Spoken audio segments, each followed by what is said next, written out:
আলহামদুলিল্লাহ ওয়া কাফা ওয়া সালামুন আলা ইবাদিহিল্লাযিনা আসতাফা আম্মা বা'দ ফাআউযু বিল্লাহি মিনাশ শাইতানির রাজীম বিসমিল্লাহির রহমানির রহিম ইন্না ইদ্দাতাশ শুহুরি ইনদাল্লাহি 12 শাহরান ফি কিতাবিল্লাহি ইয়াওমা খালাকাস সামাওয়াতি ওয়াল আরদা মিনহা আরবা'াতুন হুরুম।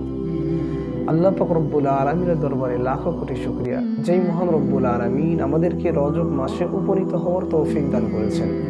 হিজরি মাসসমূহের মধ্য থেকে একটি বিশেষ ও মহিমান্বিত মাসের নাম হচ্ছে রজব। এ মাস আসে রমজানের আগমনের বার্তা নিয়ে।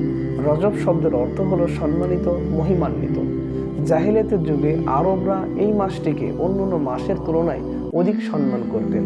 আল্লাহ পাক রব্বুল আলামিন আরবি যে 12টি মাস নির্ধারণ করেছেন, এই 12টি মাসের মধ্যে 4টা মাস আশহুরে হুরুম তথা সম্মানিত মাস।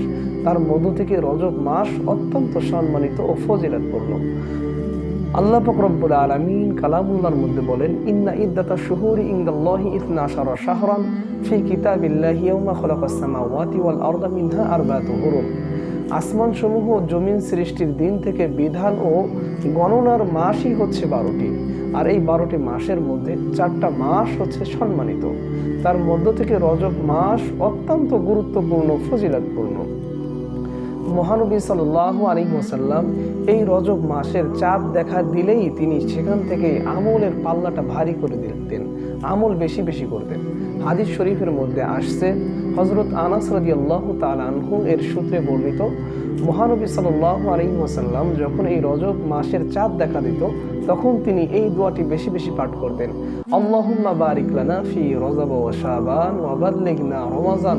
হে আল্লাহ, আপনি রজব ও শাবান মাসে আমাদের পরিপূর্ণ বারাকা তথা বরকত দান করুন এবং রমজান মাস পর্যন্ত যেন হায়াতে তৈয়বা আমাদের বৃদ্ধি হয়, এই তৌফিক আপনি দান করুন। হযরত আয়েশা সিদ্দিকা রাদিয়াল্লাহু তাআলা আনহা হইতে বর্ণিত, তিনি বলেন যে মহানবী সাল্লাল্লাহু আলাইহি ওয়াসাল্লাম রজব মাসে এত পরিমাণ রোজা রাখতেন যা অন্য যে 12টি মাস রয়েছে এই মাসসমূহের মধ্যে তিনাকে এত রোজা রাখতে দেখি নেই। সুতরাং মহানবী সাল্লাল্লাহু আলাইহি ওয়াসাল্লাম রমজান মাস আসার আগেই তিনি রমজানের প্রস্তুতি গ্রহণ করতেন। স্রষ্টার পর থেকে নিয়ে তথা যে সমস্ত মাখলুক রয়েছে সমস্ত মাখলুকের মাঝে শ্রেষ্ঠ নবী হযরত মুহাম্মদুর রাসূলুল্লাহ সাল্লাল্লাহু আলাইহি ওয়াসাল্লাম, তিনি উভয় জাহানের বাদশা। তো তিনি এই রজব মাসে এত পরিমাণ ইবাদত বন্দেগী করতেন, রমজান মাসেও তিনি আমলের পাল্লাটা যাতে করে ভারী হয় এই কারণে তিনি রজব মাসে তার প্রস্তুতি গ্রহণ করতেন। সুতরাং আমরাও যদি মহানবী সাল্লাল্লাহু আলাইহি ওয়াসাল্লামের আদর্শ মোতাবেক তিনি যে রজব মাসে আমল করেছেন, আমরাও যদি এই রজব মাস থেকে রমজান মাসের প্রস্তুতি গ্রহণ করি, যে গত রমজানে আমরা যে সমস্ত রোজা রেখেছি তার তুলনায় এই রমজানের জন্য আমরা রোজাকে আরও ভালোভাবে রাখতে পারি।